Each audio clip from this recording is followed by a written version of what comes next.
26. In September, Levin moved to Moscow for Kitty's confinement. He had already been living there a whole month without occupation, when Sergei Ivanovich Kuznichev, who had an estate in the Kashin province and took a great interest in the forthcoming elections, prepared to attend them. He asked his brother, who had a vote for the Seleznev district, to accompany him. Levin had also some very important business to attend to in Kashin for his sister, who lived abroad. It was in connection with the wardship and the receiving of money due to her for land transferred to the peasants. Levin was still wavering, but Kitty, who had noticed that he was dull in Moscow, and had advised him to go, without saying anything to him, ordered for him the uniform necessary for the occasion, which cost 80 rubles. And it was these 80 rubles paid for the uniform which chiefly decided him. So he went to Kashin. Levin had been 5 days in Kashin, going daily to meetings and taking a great deal of trouble over his sister's business, which he was still unable to arrange. The marshals of the nobility were all busy with the elections, and he could not get even the simple matter in connection with the wardship settled. The other business, that of getting the money paid, also met with obstacles.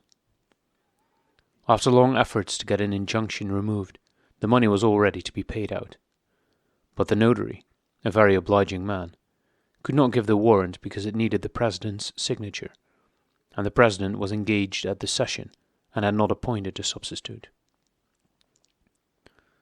All those worries, the going from place to place, conversations with very kind, good people, who quite understood the unpleasantness of the petitioner's position, but were unable to help him, and all these efforts, which yielded no results, produced in Levin a painful feeling akin to the vexatious helplessness one experiences when trying to employ physical force in a dream. He felt this frequently when talking to his very good-natured legal adviser. This legal adviser seemed to do all that was possible and to strain every nerve to get Levin out of his difficulties.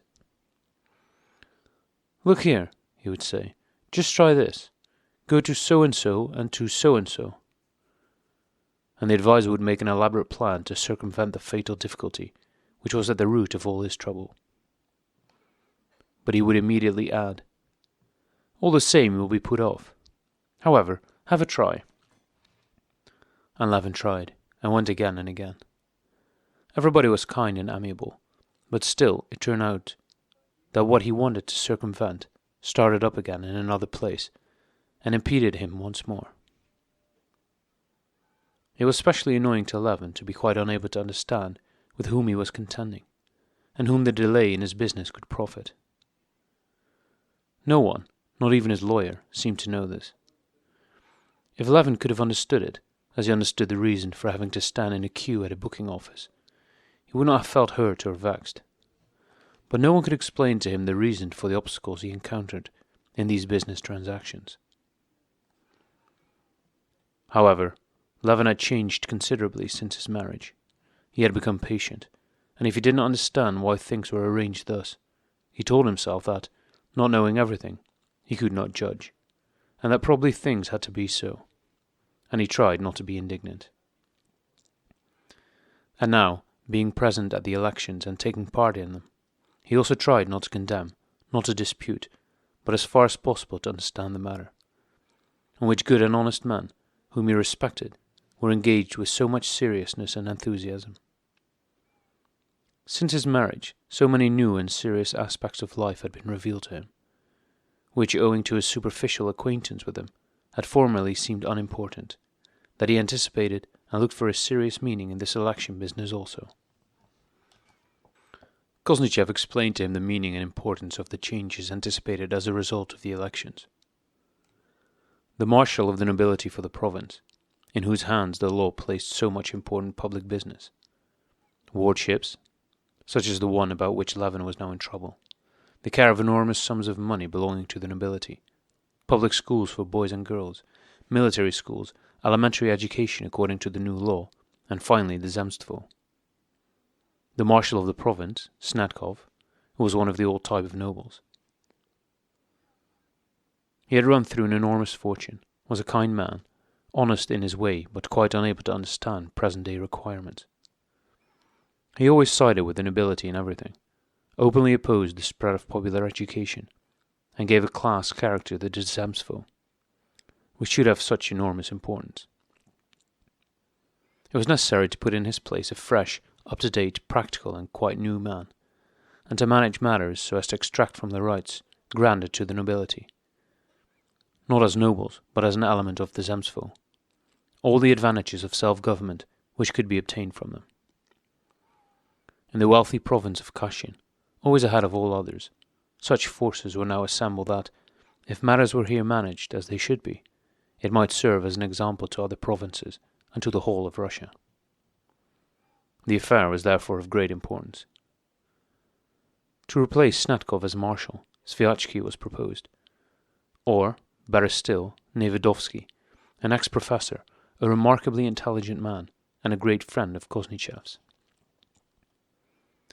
The session was opened by the governor of the province, who in his speech to the nobles told them that in choosing occupants for posts they should show no partiality, but should choose according to merit and for the welfare of the country, and that he hoped the honourable nobility of Kashin would strictly fulfil its duty as it had done in previous elections, and would justify their sovereign's high confidence in them.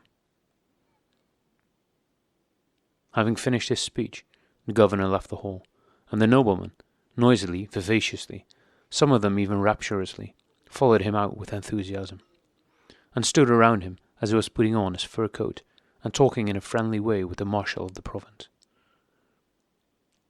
Levin, wishing to enter fully into everything and not to miss anything, stood there too in the crowd, and heard the governor say,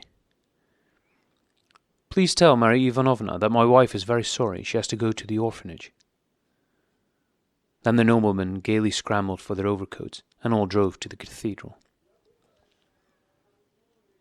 In the cathedral, Levin, with the others, raised his hand, repeating the words of the priest, and swore by the most awful oaths to fulfill all the things the governor had hoped for. Church services always touched Levin, and when he was uttering the words, "I kissed the cross," and looked round at the crowd of men, young and old, who were repeating the same words, he felt moved. On the second and third days, matters were dealt with concerning the funds of the nobility and the girls' high schools, which, Koznichev explained, were quite unimportant. So Levin, busy going from place to place on the business he had in hand, did not trouble about them. On the fourth day, the audit of the provincial funds was undertaken, and now for the first time there was a conflict between the new and old parties. The commission entrusted with the task of auditing reported to the assembly that the sums were all correct. The marshal of the nobility rose, and with tears in his eyes thanked the nobility for the confidence. The nobles loudly applauded and pressed his hand. But at that moment one of the nobles of Koznichev's party said he had heard that the commission had not audited the funds, considering that a verification would be an insult to the marshal of the province. A member of the commission imprudently confirmed this. Then a small, very young-looking but very venomous man began saying that probably the marshal of the province would be pleased to account for the funds, and that the excessive politeness of the members of the commission was depriving him of that moral satisfaction. Thereupon, the members of the commission withdrew the report, and Koznichev began very logically to prove that they must admit either that they had audited the accounts, or that they had not done so, and to elaborate this dilemma. A speaker of the opposite party replied to Koznichev. Then Sviatsky spoke, and then the venomous gentleman once more. The debate continued for a long time, and did not come to any conclusion. Levin was surprised that they disputed about it so long, especially as, when he asked Koznichev whether he thought that money had been misappropriated, he received the reply, "Oh, no, he's an honest fellow, but this old-fashioned patriarchal and family management of the nobility's affairs must be put a stop to." On the fifth day, the election of the district marshals took place. For some of the districts the election was stormy enough, but for the Selezansk district, Sviatsky was elected without opposition, and he gave a dinner party at his house that evening.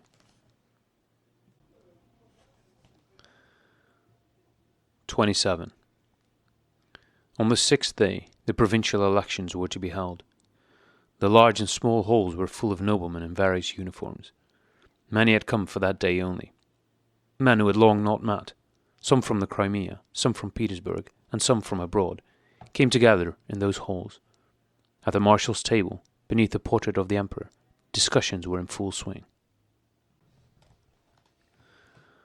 Both in the large and small halls, the noblemen were grouped together in their parties, and from the hostility and suspicion of their glances, from the cessation of their conversations when their stranger approached, and from the fact that some of them even went whispering into the further corridor, it was evident that each party had secrets it kept from the other.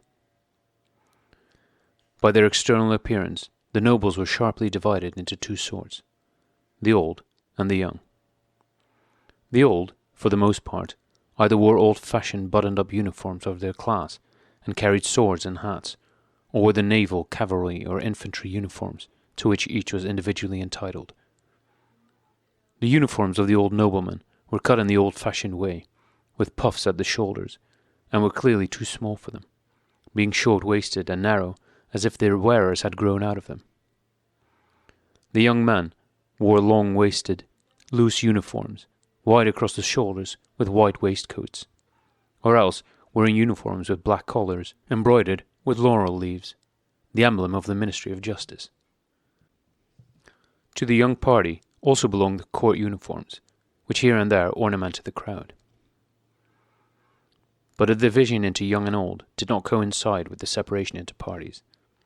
Some of the young ones, as Levin observed, belonged to the old party, and on the other hand, some very aged noblemen conversed in whispers with Sviatchky, and evidently were warm partisans of the new party.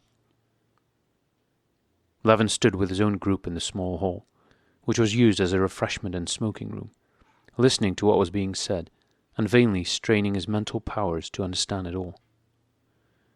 Kuznetsov was the centre around whom the rest were grouped. He was now listening to Sviatchky and Khilostov, the marshal of another district, who also belonged to their party. Khilostov was unwilling to go with the members for his district to invite Snetkov to stand again for election. Sviatchky was persuading him to do so, and Kuznetsov approved of this. Levin did not see why his party should ask the marshal to stand when they wished to defeat him. Oblonsky, who had just had something to eat and drink, came toward them in his chamberlain's uniform, wiping his mouth with his scented and bordered lawn handkerchief. "We are holding the position, Sergei Ivanitch," said he, smoothing back his whiskers. And after listening to the conversation, he backed Sviatchky's opinion. "One district is sufficient, and Sviatchky evidently belongs to the opposition," he said, and everyone but Levin understood him. "Well, Kostya, you too seem to have got taste for it," he said, turning to Levin and taking him by the arm. Levin would have been glad to get a taste for it, but couldn't understand what the point was, and, stepping aside from the group, he told Oblonsky of his perplexity as to why the marshal of the province should be asked to stand again. "Oh, sancta simplicitas," said Oblonsky, and briefly and clearly explained the matter to Levin. If, as in former elections, all the districts nominated the provincial marshal, he would be elected, receiving white balls from everyone. This we do not want. Now 8 districts are willing to invite him to stand again. If 2 districts refuse to do so, Snetkov may decline to stand, and then the old party might choose another of their members, and then all calculations would be upset. But if only Sviatchky's district does not invite him, Snetkov will stand. He will even get a good number of votes, so that the opposition will be misled, and when a candidate of ours stands, they will give him some votes. Levin understood, but not fully, and wished to put some further questions, when suddenly everyone began talking at once, and moving noisily toward a large hall. "What is it? What? Who? An authorization? To whom? What? Rejected? No authorization. Flerov is not admitted. What if he's being prosecuted? In that way they can exclude anybody. It's mean. The law." Levin heard shouted from various sides, and he went toward the large hall with all the others, who were hastening on, apparently afraid of missing something or other. Hemmed in by a crowd of noblemen, he approached the provincial table, at which the provincial marshal, Sviatski, and the other leaders were having a heated dispute. 28. Levin was standing some way off. He could not hear distinctly because of the stertorous and hoarse breathing of one nobleman near him, and the creaking of the stout shoes of another. He could hear only the distant soft voice of the marshal, then the shrill voice of the venomous nobleman, and then Sviatski's voice. They were disputing, as far as he could make out, about a paragraph of the law and the meaning of the words, "against whom legal proceedings were taken." The crowd separated to make way for Kosnichev to approach the table. He waited for the venomous nobleman to conclude, and then said he considered the proper course would be to consult the wording of the act, and requested the secretary to look it up. The act provided that in case of a difference of opinion, the question should be balloted upon. Kosnichev read the act out loud, and began to explain its meaning, but a tall, thick-set, round-shouldered landowner with a dyed moustache, wearing a tight uniform, the high collar of which squeezed up his neck at the back, interrupted him. Advancing to the table, he struck his ring against it, shouting in a loud voice, "Vote! Put it to the ballot! Enough talking! Vote!" At this, several voices were heard, and the tall landowner with the ring, growing more and more spiteful, shouted louder and louder. But it was impossible to make out what he was saying.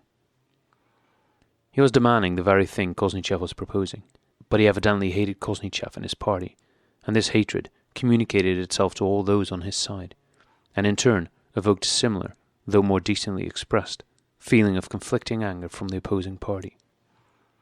Shouts arose, and for a moment there was such confusion that the marshal had to call for order. "Vote! Vote! Everyone who's a nobleman will understand. We shed our blood. The Emperor's confidence. Don't order the marshal. He's not a shop assistant." "But that's not the point." "Kindly ballot." "Abominable," was heard shouted by spiteful, furious voices from every side. The looks and expressions on the faces were yet more spiteful and furious than the words. They expressed implacable hatred. Levin could not at all understand what was the matter, and was astounded at the ardour with which they discussed the question whether Flarov's case should be put to the ballot or not. He forgot, as Kosnichev afterwards explained to him, the syllogism that for the common welfare it was necessary to displace the marshal of the province, but to defeat the marshal it was necessary to have a majority of votes. To obtain that majority it was necessary to secure for Flarov the right to vote, and to secure Flarov's eligibility it was necessary to explain the meaning of the law. A single vote may decide the whole matter, and one must be serious and consistent if one wishes to be of public service, Kosnichev had said in conclusion. But Levin had forgotten that, and it pained him to see these good men, whom he respected, in such an unpleasant, malevolent state of excitement. To free himself from this feeling, he went, without waiting to hear the end of the discussion, into the refreshment room, where there was no one except the waiters at the buffet. When he saw the waiters busily wiping crockery and arranging plates and wine glasses, and saw their calm yet animated faces, he experienced an unexpected feeling of relief, as if he had come out of a closed room into fresh air. He began pacing up and down the room, watching the waiters with pleasure. He was particularly pleased by one old man with grey whiskers, who, while evincing contempt for the young men who were making fun of him, was teaching them how to fold napkins. Levin was just preparing to start a conversation with the old waiter, when the secretary of the Court of Nobility, an old man whose specialty it was to know all the nobles of the province by name and patronymic, diverted his attention. "Please come, Constantine Dmitrievich," said he. "Your brother is looking for you. The vote is being taken." Levin entered the hall, was given a white ball, and, following his brother, Sergei Ivanitch, approached the table at which Sviatski stood with an ironical and impressive look on his face, gathering his beard into his fist and smiling at it. Kosnichev inserted his hand in the ballot box and placed his ball somewhere, and making way for Levin, paused beside him. Levin came up, but having entirely forgotten how the matter stood, and being confused, he turned to Kosnichev with the inquiry, "Where am I to put it?"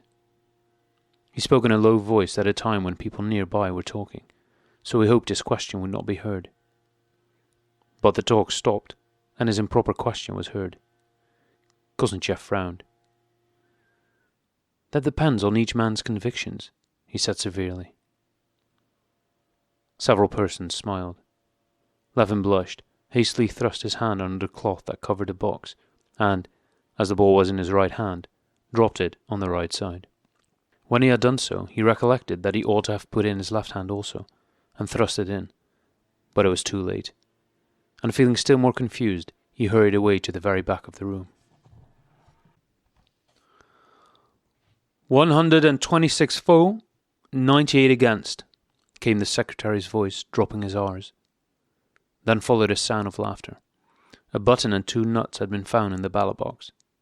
Flerov was qualified, and the new party had scored.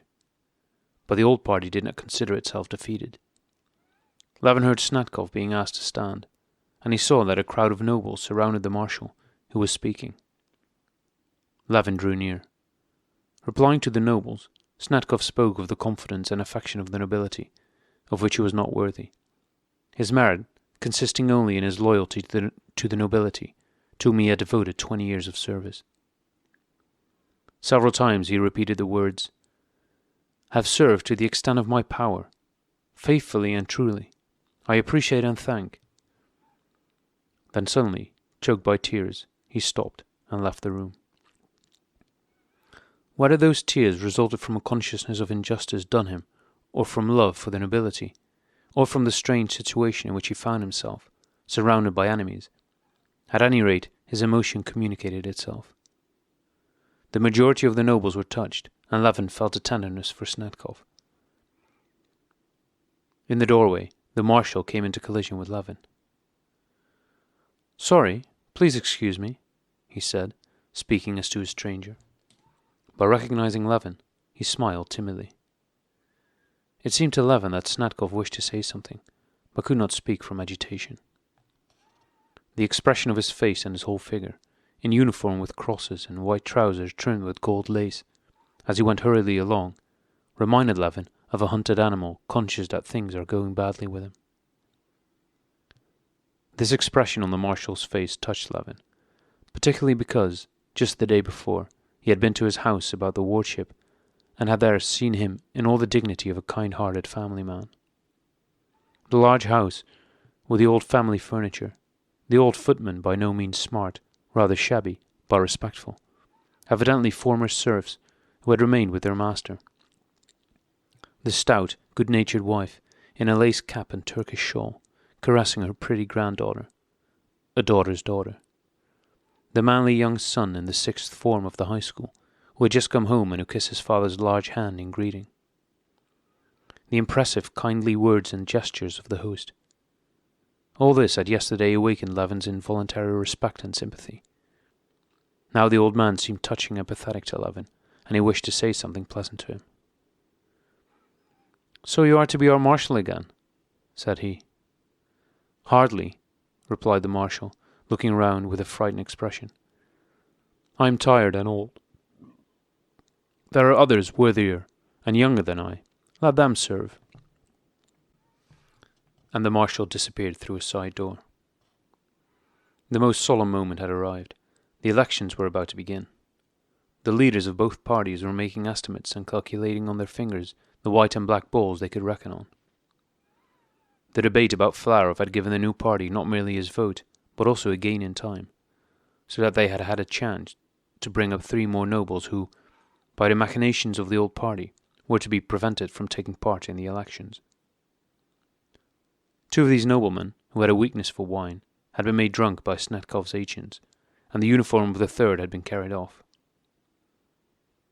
The new party, having heard of this, had at time while Flerov's case was being discussed, to send 2 of their men in a carriage to supply that nobleman with a uniform, and to bring one of the tipsy ones to the assembly. "I've brought one. I soused him," said the landowner who had been to fetch him, approaching Sviatchky. "He'll do." "He's not very drunk? He won't fall down?" asked Sviatchky, swaying his head. No, he's fine. If only they don't give him anything here. I told the man at the bar on no account to let him have anything.